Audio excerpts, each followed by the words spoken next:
Hello everyone, स्वागत है आपका हमारे प्यारे से चैनल बहन्स पढ़ाई में। आज हम करेंगे स्टैटिस्टिक्स का chapter number 2 which is collection of data.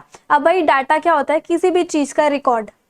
ठीक है, किसी भी चीज का रिकॉर्ड डाटा कहलाता है, जिसको हम या फिर आप इसको अनफिल्टर्ड इंफॉर्मेशन भी कह सकते हो, या फिर आप इसको अनऑर्गेनाइज्ड भी कह सकते हो क्योंकि ये अभी तक ऑर्गेनाइज नहीं हुआ, या फिर आप इसमें कलेक्शन ऑफ फैक्ट्स और मेजरमेंट भी कह सकते हो। ठीक है, तो डाटा एक ऐसा टूल है। लेकिन उससे पहले एक चीज और बता दूं, मैं आपको बताना भूल गई। अगर आपको कोई भी डाउट है तो आप मुझे इंस्टाग्राम पे फॉलो करके डीएम कर सकते हो, और ये नोट्स चाहिए सुंदर सुंदर सुंदर प्यारे प्यारे से तो आपको टेलीग्राम पे मिल जाएंगे। दोनों की लिंक आपको डिस्क्रिप्शन बॉक्स में मिल जाएगी। ठीक है, सो डाटा एक ऐसा टूल है जिसकी वजह से हम किसी कंक्लूजन पे आ सकते हैं, जिसकी वजह से हम कुछ डिसीजन ले सकते हैं, और इसके ऊपर स्टैटिस्टिकल टूल्स भी लग सकते हैं, जैसे कि आपका मीन मीडियन मोड हो गया, या फिर रेंज क्वार्टाइल्स हो गए, या फिर आपका कोरिलेशन हो गया। ठीक है, इंडेक्स नंबर हो गया, डिस्पर्जन हो गया, तो ये सब चीजें हो सकती हैं। अब डाटा को कलेक्ट कहाँ से किया जाता है? प्राइमरी सोर्स से, सेकेंडरी सोर्स से।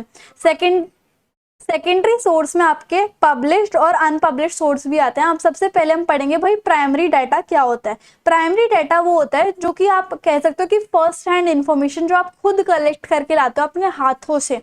ठीक है, फर्स्ट टाइम डाटा होता है ये। ओरिजिनल होता है, फर्स्ट हैंड इंफॉर्मेशन होती है, जब आप किसी से फेस टू फेस इंटरेक्शन करते हो तब आपको कोई डाटा मिलता है, या फिर जब आप कोई इन्वेस्टिगेशन करते हो तब आपको जो डाटा मिलता है, जो आप खुद करते हो, उसको हम प्राइमरी डाटा कहते हैं। ठीक है, प्राइमरी डाटा आपको कैसे मिल सकता है? सबसे मोस्ट फेमस कॉमन टूल क्या है इसका? क्वेश्चनएयर। ठीक है, आप क्वेश्चनएयर बना सकते हो। क्वेश्चनएयर क्या होता है कि जैसे मान लो आप कहीं खाना खाने गए किसी न्यू रेस्टोरेंट में, जब आपने उनका खाना खा लिया उस रेस्टोरेंट का, तो आपको वो एक पेज दे देते हैं जिसके ऊपर बहुत सारे एमसीक्यूज होते हैं, आपको टिक टिक करने होते हैं कि आपको हमारी सर्विसेज कैसी लगी वगैरह वगैरह। ठीक है, या फिर आप कोई ऐप यूज कर रहे हो तो, या फिर आप कोई चीज एक्सपीरियंस कर रहे हो तो अपने टैबलेट पे, फोन पे, तो आपसे पूछते हैं, आपसे रेटिंग मांगते हैं कि आपको हमारा ऐप कैसा लगा, उसकी सर्विसेज कैसी लगी। तो क्वेश्चनएयर होता है, नाम में ही क्वेश्चन है कि आपसे क्वेश्चन पूछा जा रहा है। तो इस तरीके से आपका प्राइमरी डाटा कलेक्ट होता है, फर्स्ट हैंड इन्फॉर्मेशन कलेक्ट होती है। इसको आप इंटरव्यू स्केड्यूल भी बोल सकते हो। दूसरे कौन कौन से तरीके हैं प्राइमरी डाटा कलेक्ट करने के? एक तो पर्सनल इंटरव्यू है कि आप खुद किसी का इंटरव्यू ले रहे हो, या फिर फेस टू फेस इंटरव्यू, या फिर डायरेक्ट पर्सनल इन्वेस्टिगेशन कर रहे हो। दूसरा मेलिंग, यानी कि आप मेल कर रहे हो अपने क्वेश्चनएयर को, सर्वे को। ठीक है, तीसरा आप किसी का टेलीफोन पे इंटरव्यू ले रहे हो। ओके, चौथा है आपका इनडायरेक्ट वर्बल इन्वेस्टिगेशन, कि आप किसी जिस इंसान की आप ये लगा लो इन्वेस्टिगेशन करना चाहते हो, या फिर किसी को आप जॉब पे रख रहे हो, उसको जॉब पे रखने से पहले आप उसके रेफरेंस के थ्रू उसके बारे में पता लगाना चाहते हो, जैसे कि फ्रेंड्स, रिलेटिव से। या फिर आप इंफॉर्मेशन कलेक्ट करते हो लोकल सोर्सेज से, कि आप लोकल लोगों से बात करो, कि ये ऑफिस एजेंट्स के थ्रू आप पता लगा सकते हो उस इंसान के बारे में। और लास्ट है हमारा एन्यूमरेटर मेथड, जिसमें एक ट्रेंड इन्वेस्टिगेटर जो होता है वो उस इंसान के घर जाता है और तब वो इंटरव्यू लेता है। तो इस सारे तरीके से आपका प्राइमरी डाटा जो है वो कलेक्ट हो सकता है। नाउ सेकेंडरी डाटा क्या होता है? जो कि पहले से ही किसी और ने कलेक्ट करके रखा हुआ था, दूसरे दूसरे सोर्सेस से कलेक्ट करके रखा हुआ था। ठीक है, जो अब आप दोबारा यूज कर रहे हो, है ना। अब क्या क्या डिफरेंस है प्राइमरी और सेकेंडरी डाटा के बीच में, वो देख लेते हैं। जो प्राइमरी डाटा होता है वो फर्स्ट हैंड इंफॉर्मेशन होती है, जो कि आप खुद कलेक्ट करते हो, और सेकेंडरी डाटा जो है वो सबसे पहले ही किसी ने कलेक्ट करके रखा हुआ है। ये प्राइमरी डाटा रियल टाइम होता है, रियल टाइम में कलेक्ट होता है, और सेकेंडरी डाटा पास्ट में कलेक्टेड डाटा होता है। प्रोसेस ये बड़ा लंबा सा होता है, और सेकेंडरी डाटा का प्रोसेस क्विक और इजी होता है। इसके सोर्स क्या है प्राइमरी डाटा के? कि आप कोई सर्वे के थ्रू कलेक्ट कर रहे हो, ऑब्जर्व कर रहे हो किसी दूसरे इंसान को, तब कोई डाटा कलेक्ट कर रहे हो, एक्सपेरिमेंट कर रहे हो, क्वेश्चनएयर दे रहे हो, पर्सनल इंटरव्यू ले रहे हो। और उसके बाद सेकेंडरी डाटा कहाँ से मिलता है आपको? जो कि कलेक्ट हुआ हुआ मिलता है आपको गवर्नमेंट के पब्लिकेशन से, वेबसाइट से, जैसे कि आरबीआई की वेबसाइट से, या फिर बुक से, जर्नल आर्टिकल से, इंटरनल रिकॉर्ड से। कॉस्ट कैसी है प्राइमरी डाटा में? क्योंकि आप खुद कलेक्ट करते हो, क्वेश्चनएयर वगैरह बनवाते हो, घूमते फिरते हो, तो एक्सपेंसिव होता है। और सेकेंडरी डाटा में तो ज्यादा पैसे लगते ही नहीं है ना। ज्यादा लंबा टाइम किसमें लगता है? लंबा या फिर long collection time primary data का होता है। सेकेंडरी डाटा का तो शॉर्ट टाइम होता है। और ये जो है always specific to researcher need, मतलब प्राइमरी डाटा जो है वो रिसर्चर की नीड के हिसाब से डाटा कलेक्ट हुआ होता है। लेकिन सेकेंडरी डाटा रिसर्चर की नीड के हिसाब से कलेक्ट नहीं हुआ होता है ना। रिलायबिलिटी और एक्यूरेसी प्राइमरी डाटा की ज्यादा है क्योंकि वो आपने खुद कलेक्ट किया होता है, और सेकेंडरी डाटा रिलायबिलिटी यानी कि किस पे आप रिलायबल कर पाओ, क्या एक्यूरेसी है, वो सेकेंडरी डाटा की कम है। ठीक है, तो प्राइमरी डाटा की तो हमने बात कर ली कि आपको कहाँ से मिल सकता है, आप कैसे कलेक्ट कर सकते हो, लेकिन सेकेंडरी डाटा के क्या क्या सोर्सेज है वो आप कहाँ से करोगे, मतलब कलेक्ट। ठीक है, तो एक तो पब्लिश सोर्सेज होते हैं जो कि पूरी दुनिया की नजरों में होते हैं। ठीक है, ये कोई भी यूज कर सकता है, जैसे कि आरबीआई की साइट से आप डाटा उठा सकते हो इतने सालों का, एग्रीकल्चर की साइट से आप इतने सालों का डाटा उठा सकते हो। ठीक है, government publication, semi government publication, committees जो इतनी सारी हमारे इंडिया में है, कमीशन जो बने हुए हैं उनकी रिपोर्ट आप देख सकते हो, प्राइवेट जो है उनकी पब्लिकेशन आप देख सकते हो, जैसे कि newspaper, research institute, journal, publication of trade association, ये प्राइवेट पब्लिकेशन है, और इंटरनेशनल पब्लिकेशंस भी आप देख सकते हो। और अनपब्लिश सोर्सेज कौन से होते हैं कि कुछ ऐसा स्टैटिस्टिकल डाटा जो कि हमेशा पब्लिश नहीं किया जाता, जो कि हमेशा दुनिया की नज़रों के सामने नहीं होता है, कई प्राइवेट फर्म इसको रख लेते हैं, कई रिसर्चर्स, कई स्टूडेंट्स, कई स्कॉलर्स, कई एंटरप्राइजेज अपने खुद के हिसाब से डाटा लिख के रख लेते हैं।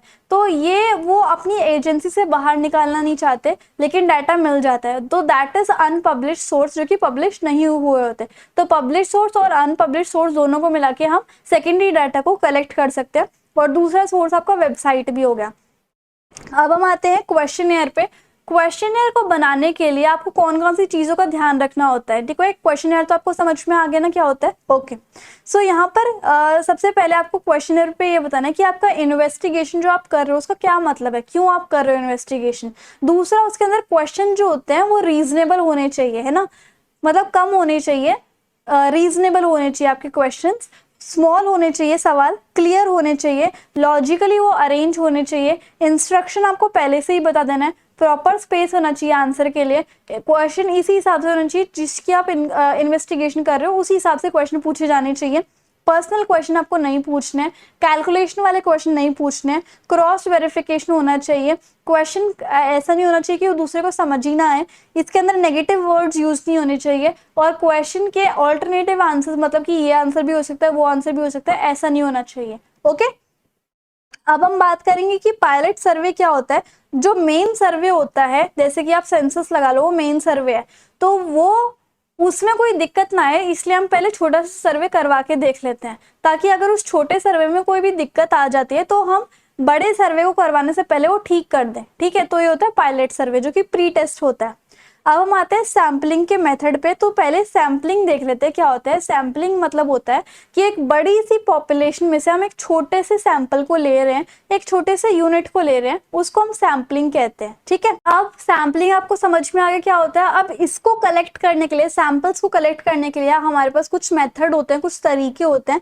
जैसे कि सबसे पहला मेथड होता है रैंडम सैम्पलिंग। ठीक है, कि हम रैंडमली, मतलब अचानक से ही कोई भी सैंपल सिलेक्ट कर लेते हैं अपनी मर्जी से। ठीक है, और रैंडम सैम्पलिंग को हम प्रोबेबिलिटी भी कह सकते हैं। ओके, अब प्रोबेबिलिटी या फिर रैंडम सैम्पलिंग के भी कुछ पार्ट्स होते हैं, जैसे कि सबसे पहला है सिंपल और अनरिस्ट्रिक्टेड रैंडम सैम्पलिंग, जो कि ह्यूमन जजमेंट से फ्री है। ठीक है, उसमें कुछ ह्यूमन की जजमेंट नहीं लगती है। इसके भी दो पार्ट है। सबसे पहले लॉटरी मेथड। लॉटरी आपने सुना ही होगा कि लॉटरी लगती है। ठीक है, लेकिन ये स्मॉल पॉपुलेशन के ऊपर होता है। और दूसरा होता है टेबल ऑफ रैंडम नंबर, कि बहुत सारी पॉपुलेशन है, उस पॉपुलेशन में किसी एक इंसान को चुनना है हमें, और उस पॉपुलेशन में से हमने क्या करा, एक मैथ्स के कॉपी में से हमने काफी सारे नंबर ले लिए और एक नंबर को हमने चुन लिया, और वो नंबर जिस भी इंसान का हो गया उसको हमने सेलेक्ट कर लिया। ठीक है, तो ये होता है सिंपल और अनरिस्ट्रिक्टेड रैंडम सैम्पलिंग। ये इंसानों की जजमेंट, कि अगर उस इंसान को वो ठीक लगा तो वो ही चुना जाएगा। तो that is not the thing, जो इंसान लॉटरी से जीत गया या फिर जिसका टेबल में नंबर आ गया वो ही सिलेक्ट होगा, इस तरीके से। दूसरा होता है रिस्ट्रिक्टेड रैंडम सैम्पलिंग। इसमें भी तीन होते हैं। पहला होता है स्ट्रैटिफाइड। इसमें क्या होता है, होमोजीनियस ग्रुप होता है, मतलब कि एक ग्रुप ले लेते हैं हम जिनका कैरेक्टरिस्टिक सेम है या फिर जिनका फीचर सेम है। जैसे कि हम यूनिवर्सिटी के स्टूडेंट ले लेते हैं, उसकी सैलरीज हम लिख रहे हैं कि उनको कितनी सैलरी मिल रही है या फिर उनको कितनी पॉकेट मनी मिल रही है, तो वो हम सैम्पलिंग कर रहे हैं, एक सैंपल को सिलेक्ट कर रहे हैं, एक सैंपल को कलेक्ट कर रहे हैं on the basis of homogeneous group. तो ये होता है stratified stratified random restricted random sampling. दूसरा होता है सिस्टमैटिक, जिसको आप क्वासी रैंडम सैम्पलिंग भी बोलते हो। ये इसमें लिस्ट होती है, ठीक है, लिस्ट के हिसाब से आप सैम्पलिंग करते हो। और तीसरा होता है मल्टी स्टेज या फिर क्लस्टर सैम्पलिंग। इसके अंदर नंबर ऑफ स्टेजेस होते हैं, जो स्टेज आपको चुना गया that is restricted random sampling. मतलब इसके अंदर पहले से ही लिखा होता है कि आपको कैसे सैम्पलिंग करनी है, स्टेजेस के हिसाब से, लिस्ट के हिसाब से, या फिर होमोजीनियस ग्रुप के हिसाब से। और दूसरा होता है नॉन रैंडम सैम्पलिंग। इसके अंदर जजमेंट होती है इन्वेस्टिगेटर द्वारा। अब इन्वेस्टिगेटर तो बायस भी हो सकता है, अगर उसे मान लो कोई इंसान पसंद नहीं है इन्वेस्टिगेटर को, तो वो हमेशा उसको चुनेगा ही नहीं, ठीक है, और जो उसको इंसान पसंद आ गया वो हमेशा उसको चुनेगा। तो ये बायसनेस हो गया, अन्याय हो गया, ठीक है। तो अब यहाँ पर इसके अंदर भी तीन आती हैं, जैसे कि सबसे पहले होता है जजमेंट सैम्पलिंग। जजमेंट सैम्पलिंग कौन सी होती है? जो कि इन्वेस्टिगेटर खुद जज करता है कि हाँ मैं इस इंसान को सिलेक्ट करता हूँ, ठीक है। अब क्वोटा सैम्पलिंग क्या होती है? सबसे पहले क्वोटा समझ लो। क्वोटा एक किसी भी चीज का अमाउंट होता है जो कि अलाउड होता है, ठीक है। मान लो जनरल कोटा हो गया, जनरल कोटा में जनरल लोग आएंगे। ईडब्ल्यूएस का कोटा आ गया जिसके अंदर इकोनॉमिकली वीकर सेक्शन के लोग आएंगे। तो एक कोटा होगा कि एक पर्टिकुलर ग्रुप ऑफ इंसान को कोटा मिला हुआ है, तो इंटरव्यू जो है उसको कोटा दे दिया उसको कोटा दे दिया जाता है कि आपको इस कोटे के लोगों का इंटरव्यू लेना है, यानी कि ईडब्ल्यूएस के लोगों का इंटरव्यू लेना है। तो ये होगा कोटा सैम्पलिंग, और उसके बीच में से हमें सैम्पलिंग करनी है। जैसे कि ईडब्ल्यूएस के लोगों का अगर आपने इंटरव्यू लिया है तो उसके बीच में से हमें लोगों को सिलेक्ट करना है। उसके बाद थर्ड हो गया कन्वीनियंस सैम्पलिंग। इसमें क्या होता है? सिलेक्टेड बाय कन्वीनियंस, यानी कि कन्वीनियंस के हिसाब से हम सिलेक्ट कर रहे हैं, ओके। सो ये हो गया। नेक्स्ट इज सेंसस सर्वे। ये तो आपको पता है कि पूरे पॉपुलेशन की हम डिटेल्ड इन्वेस्टिगेशन करते हैं, उसको हम क्या कहते हैं? सेंसस सर्वे, ठीक है। इसको हम मेथड ऑफ कंप्लीट एन्यूमरेशन भी बोलते हैं। सैंपल सर्वे क्या होता है? कि हम किसी बड़ी सी पॉपुलेशन में से एक छोटी सी पॉपुलेशन को हम स्टडी कर रहे हैं। जैसे कि दिल्ली के रोहिणी की कितनी पॉपुलेशन है, उसको हम सैंपल सर्वे कहते हैं, ठीक है। अब सेंसस में और सैम्पलिंग में क्या फर्क है ये देखो। सेंसस में हम पूरे पॉपुलेशन का रिकॉर्ड रखते हैं, और सैम्पलिंग में हम एक पॉपुलेशन के पोर्शन का रिकॉर्ड रखते हैं। ये कंप्लीट होता है, ये छोटा सा पार्ट होता है। इसमें पॉपुलेशन की हर यूनिट आती है, और इसमें पॉपुलेशन की कुछ यूनिट आती हैं। ये टाइम कंज्यूमिंग प्रोसेस है, ये फास्ट प्रोसेस है, ये एक्सपेंसिव है, ये लेस एक्सपेंसिव है, ये रिलायबल और एक्यूरेट है, ये रिलायबल और एक्यूरेट नहीं है, इसमें एरर नहीं होता है, और इसके अंदर एरर हो भी सकता है। और ये हेट्रोजीनस नेचर के ऊपर। हेट्रोजीनस नेचर क्या होता है? जिसमें डिफरेंट पार्ट्स ऑफ चीजें होती हैं, जेंडर भी है, नेम भी है, कास्ट भी है, रिलीजन भी है। और इसमें होमोजीनियस नेचर होता है, जिसका मतलब सेम नेचर होता है या फिर सेम कैरेक्टरिस्टिक होता है। तो ये सेंसस और सैम्पलिंग हो गया। अब पॉपुलेशन और यूनिवर्स क्या होता है? कि मतलब पूरा टोटल पॉपुलेशन जिसकी हम इन्वेस्टिगेशन कर रहे हैं उसको पॉपुलेशन या फिर यूनिवर्स कहते हैं। सैंपल मतलब पॉपुलेशन का एक पार्ट, एक यूनिट, ठीक है। अब हम बात करते हैं सैम्पलिंग एरर की। क्या होता है सैम्पलिंग एरर? इसमें मैंने एक छोटी सी डेफिनेशन लिखी है कि अगर आप एस्टिमेटेड और ट्रू वैल्यू के बीच में डिफरेंस निकाल देते हो उसको आप सैम्पलिंग एरर कह सकते हो, ठीक है। कि असली वैल्यू कुछ और होती है, आप एस्टिमेट कुछ और कर लेते हो, उनके बीच में अगर आप डिफरेंस करोगे तो सैम्पलिंग एरर आ जाएगा। जैसे कि मान लो एक गैदरिंग में आपने बाय मिस्टेकली लोगों को गिन लिया 1030, जबकि एक्चुअल में लोग आए थे 1000, तो फिर आपका सैम्पलिंग एरर कितना निकल गया? 30 का। तो दोनों के बीच में डिफरेंस हो गया। अब टाइप ऑफ एरर देखो, 3 टाइप के एरर हमें पढ़ने हैं। सबसे पहले एब्सोल्यूट और रिलेटिव एरर, दूसरा बायस्ड और अनबायस्ड एरर, और तीसरा सैम्पलिंग और नॉन सैम्पलिंग एरर, ठीक है।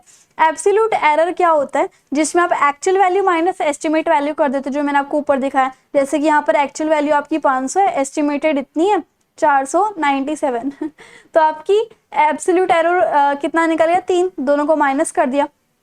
रिलेटिव एरर का फॉर्मूला देखो, actual value minus estimate value upon में एक्चुअल वैल्यू। तो एक्चुअल वैल्यू इतनी थी, एस्टिमेट वैल्यू इतनी थी, माइनस कर दिया अपॉन में 500, 3 upon 500 is equal to 0.006 answer आ गया, ठीक है। अब बायस्ड एरर क्या होता है? कि इन्वेस्टिगेटर के माइंड में ही अनफेयरनेस है तो उसने एरर कर दिया, तो बायस्ड एरर है। अनबायस्ड एरर की इन्वेस्टिगेशन में गलती से एक्सीडेंटली हो गया। और सैम्पलिंग एरर क्या होता है? कि सैम्पलिंग टेक्निक जो आप यूज करते हो जैसे कि लॉटरी या टेबल, उसके अंदर कोई एरर आ गया, वो होता है सैम्पलिंग एरर।